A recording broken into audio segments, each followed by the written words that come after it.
જય માતાજી મિત્રો, તો આજે મેં કોઈ પણ દાળના ઉપયોગ વગર, આથો લાવવાની ઝંઝટ વગર ફક્ત એક જ કપ ચોખામાંથી એકદમ જાળીદાર પોચા રૂ જેવા ઢોકળા બનાવ્યા હતા, જે એકદમ ટેસ્ટી બન્યા હતા અને ઝડપથી પણ બની ગયા હતા. તો તેની માટે મેં અહીંયા 1 કપ જેટલા જીરાસર ચોખા લીધા છે. તમે કોઈ પણ પ્રકારના ચોખા લઈ શકો છો.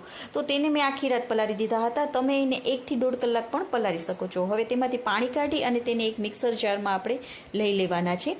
સાથે 1 કપ જેટલું જ મેં અહીંયા દહીં લીધું છે.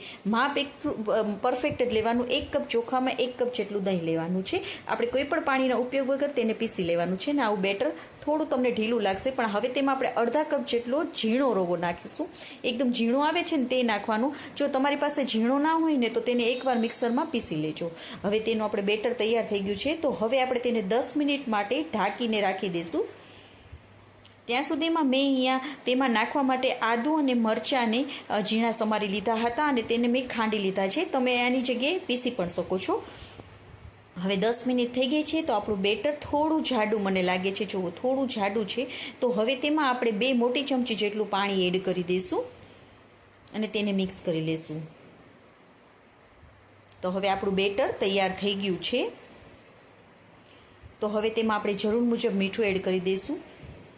અડધી ચમચી જેટલું આપણે જીરું, આખું જીરું આવે છે તે નાખી દઈશું અને જે આદુ અને મરચાંને ખાંડેલા છે તે પણ નાખી દઈશું. તેનાથી તેનો ટેસ્ટ એકદમ સરસ આવશે. બધાને આપણે મિક્સ કરી દઈશું. તો આપણું બેટર તૈયાર છે. હવે તેમાં આપણે વઘાર કરીશું. તમે વઘાર કર્યા વગર પણ આ ઢોકળા બનાવી શકો છો, પણ જો તમે વઘાર કરશો ને તો તેનો ટેસ્ટ બહુ જ સરસ આવે છે. તો મેં 1 મોટી ચમચી જેટલું તેલને ગરમ કરી લીધું છે. તો તેમાં આપણે રાઈ એડ કરી દઈશું અને હિંગ એડ કરી દઈશું. તમારી પાસે જો લીમડો હોય તો તમારે તે પણ નાખવાનું. અને વઘારને આપણે સીધા બેટરમાં જ નાખી દઈશું. આ વઘાર કરશો ને તો તેનો ટેસ્ટ બહુ જ સરસ આવશે. હવે તેને આપણે મિક્સ કરી દઈશું. જો તમારું દહીં મોરું હોય ને તો તમારે એક મીડિયમ સાઇઝનું લીંબુ આમાં નીચવી દેવાનું. હવે જેમાં પણ તમારે ઢોકળા બનાવવા હોય તેને આપણે તેલથી ગ્રીસ કરી લઈશું.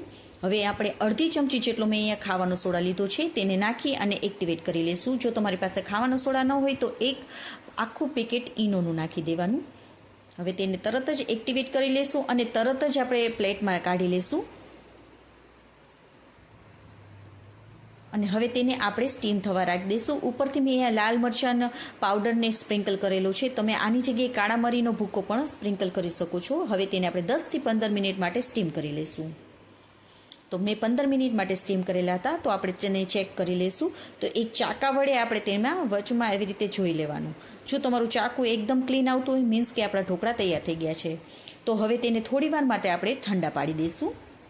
1 થી 2 મિનિટ માટે આપણે ઠંડા પાડી દઈશું, જેથી કરીને તે એકદમ આસાનીથી નીકળી જશે પ્લેટમાંથી. હવે તમને જે પણ શેપમાં ઢોકળા કરવા હોય તે પ્રમાણે તમારે તેને કટ કરી લેવાના. અને તવીથા વડે આવી રીતે તમે કાઢશો ને તો એકદમ ઇઝીલી તમારા આ ઢોકળા નીકળી જશે. તો છે ને એકદમ ટેસ્ટી એવા આપણા તમારા ઢોકળા ફટાફટ બની જશે. બધાને ખૂબ જ પસંદ આવશે. સવારના નાસ્તામાં તો ચા સાથે ખાવાની ખૂબ જ મજા આવી જાય છે. અને તમે તેને બાળકોના ટિફિન બોક્સમાં પણ આપી શકો છો. આ ઢોકળા તમે ઠંડા થઈ જશે ને તો પણ ખાવાની ખૂબ જ મજા આવશે. તો તમે પણ એકવાર જરૂરથી ટ્રાય કરજો. જુઓ, એકદમ જાળીદાર અને પોચા રૂ જેવા બન્યા છે. અને હા, જો તમને આ મારી રેસીપી ગમી હોય ને તો પ્લીઝ લાઇક કરજો. મારી ચેનલમાં નવા હોય તો સબસ્ક્રાઈબ કરજો. અને તમને આ મારી રેસીપી કેવી લાગી તે કમેન્ટ કરીને પણ કહેજો. અને તમારા ફેમિલી અને ફ્રેન્ડ્સને શેર પણ કરજો. તમે આને ચા સાથે, કેચઅપ સાથે, લીલી ચટણી સાથે ખાઈ શકો છો. ખજૂર આંબલીની ચટણી સાથે પણ ખાઈ શકો છો.